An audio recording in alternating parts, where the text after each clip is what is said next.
Bonjour à tous, c'est l'heure de notre quotidienne Quintet Flash direction ce dimanche sur l'hippodrome de Longchamp à l'occasion du Qatar Handicap des Arcs Trial. On va évoluer sur 1400 mètres, ce sera la nouvelle piste avec une arrivée au deuxième poteau, ça compte. Et sans plus attendre, on va parler de nos bases avec le numéro 16, Brouillard, qui compte déjà 3 accessites en 4 tentatives à ce niveau. Il va se plaire sur la distance et sa forme est sûre, bien engagé. Je pense qu'il peut le faire, peut-être pas de bout en bout, mais le faire. Le 2, Millfield, on va oublier son récent échec, c'est un pur spécialiste du parcours, un succès et 9 accessites en 13 tentatives.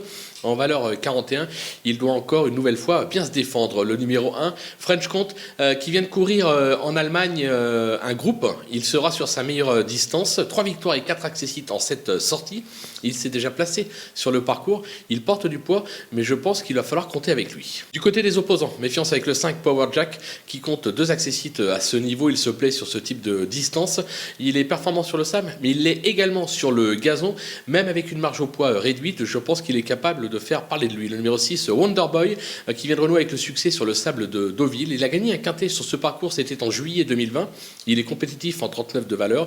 Je pense que lui aussi, il ne faut pas l'écarter. Le numéro 4, Shielding, qui vient d'ouvrir son palmarès à ce niveau et sur ce parcours en valeur 36,5. Alors logiquement, pénalisé de 7 livres.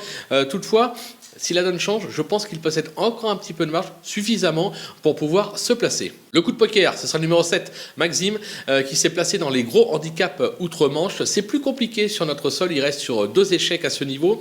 Maintenant, son entourage dit qu'il est sur la montante. Les Chimouzi marchent fort actuellement. Ça peut être la petite surprise et la petite révélation dans cette épreuve. Méfiance. Les outsiders avec le numéro 3, Shirkalm, qui vaut un tel lot, mais qui évolue s'il avait évolué plutôt sur le sable, aurait été beaucoup plus à son affaire. Il a toujours échoué sur le parcours. Maintenant, c'est son entourage qui me pousse à le remonter dans mon pronostic. En effet, il semble assez confiant et en valeur intrinsèque, il a tout à fait le droit de jouer un premier rôle dans cette épreuve. Le numéro 11, Arabino, qui a laissé des regrets à chacune de ses tentatives à ce niveau et sur ce parcours.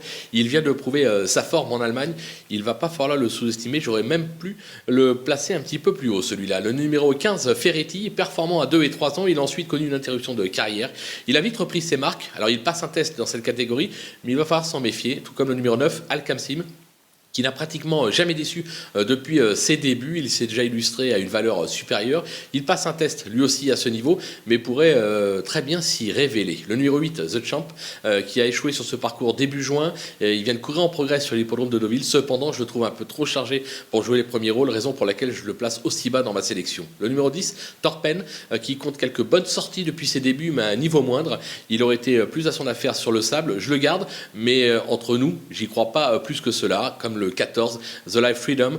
Sa forme est sûre, c'est clair, mais dans des lots nettement plus faibles. Il a d'ailleurs échoué à ce niveau à 5 reprises. Difficile de l'imaginer à l'arrivée. Maintenant, on a des grosses surprises ces derniers temps dans les quintets. Donc pour une grosse cote, si vous avez la place, pourquoi pas. Et enfin, les délaissés, il en reste 2 avec le 12, Buridan, qui semble surtout performant sur le sable ces derniers temps. Il vient de montrer ses limites à ce niveau par 2 fois. Je n'y crois pas, tout comme le numéro 13, Chang, qui a couru groupe 1 à 3 ans. Il a revu ses ambitions à la baisse depuis et c'est surtout montré compétitif à réclamer. Là, pour moi, la marche est trop haute. Celui-là aussi, je l'écarte sans aucun regret. Voilà, on a fait le tour de cette épreuve qui s'annonce des plus ouvertes. Elle est vraiment pas simple. On va se quitter avec ma sélection et mes conseils de jeu. Et comme je vous dis souvent, à vous de jouer.